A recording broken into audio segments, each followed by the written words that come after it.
Hey, greetings everyone, and welcome back to another episode of Plan B Success.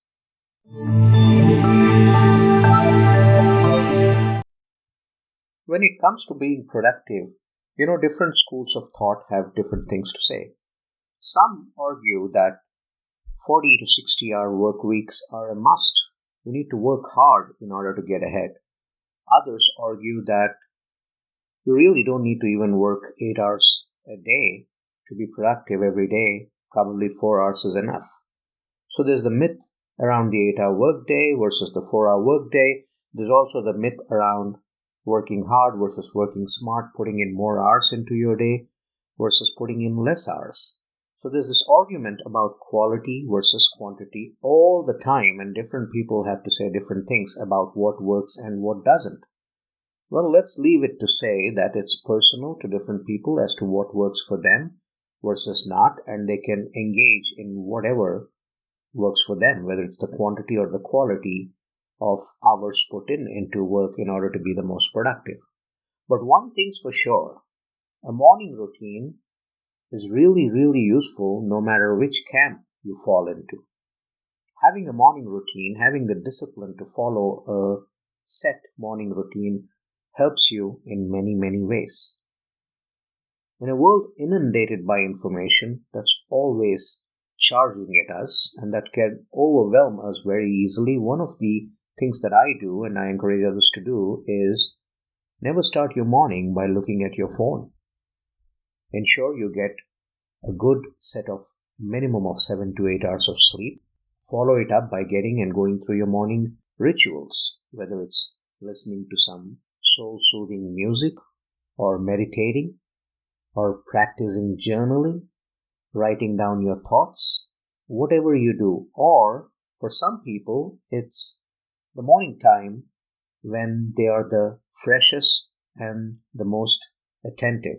As a result, they can easily put in 2 to 3 hours of work right there in the morning, whether they're writing something, whether they're putting together some information for future research, whatever they are doing in terms of ensuring this concentrated, high productive effort that comes out of those first 2 to 3 hours. So that's the time that you need to set for really attention-seeking work that you would want to do, because the morning hours, more or less, for a lot of people, are really, really productive. And don't touch your phone until at least an hour or so after you've woken up, and follow the same morning routine in terms of repeating it again and again.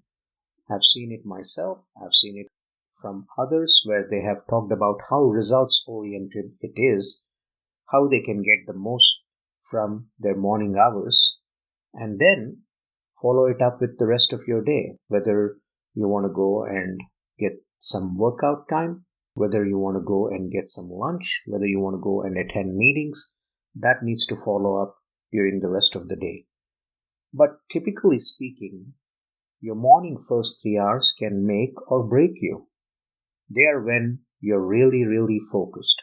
They are when you program your mind for the rest of the day in terms of what you can do and achieve during the rest of the day.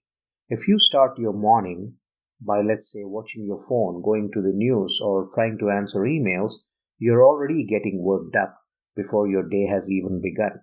You haven't even planned for your day and you're trying to execute on your day, which is not a great place to be in. You need to understand that while at sleep, your subconscious mind has been loosely wandering around, whether you're dreaming or whether you're not dreaming, but it's making some connections in your head in terms of what has happened previously or things that you need to do for the next day. So as you get up, the first thing that you do is recognize your energy levels and do things in a disciplined fashion that you would do every day. Do things to calm yourself up, to prepare your mind and body for the rest of the day, to reflect on the goals for the day, and then get into an execution mode as to how you will achieve these goals. So different people have different kinds of schedules, different kinds of imperatives that they need to take care of, and I understand that. But it's important that The routine that you establish in the morning helps you prepare for the rest of the day, focuses you, keeps you calm, collected, and productive, and then lets you be in charge of your day as you take it forward to conquer the day, the week, and absolutely the year and your life as you move forward. Hey, I hope you liked that episode. Do check out my website, rajivmudumba.com. And by the way, do check out Top Podcast Mastery Program. That's out there on the website. And if you're interested in podcasting, if you're interested in creating a brand image for who you are and what you have to offer, definitely check that course out. I'm sure it's going to provide you immense value, and it'll cut short your journey of researching podcasts by the weeks into a couple of hours to get started and moving on it. Thank you very much.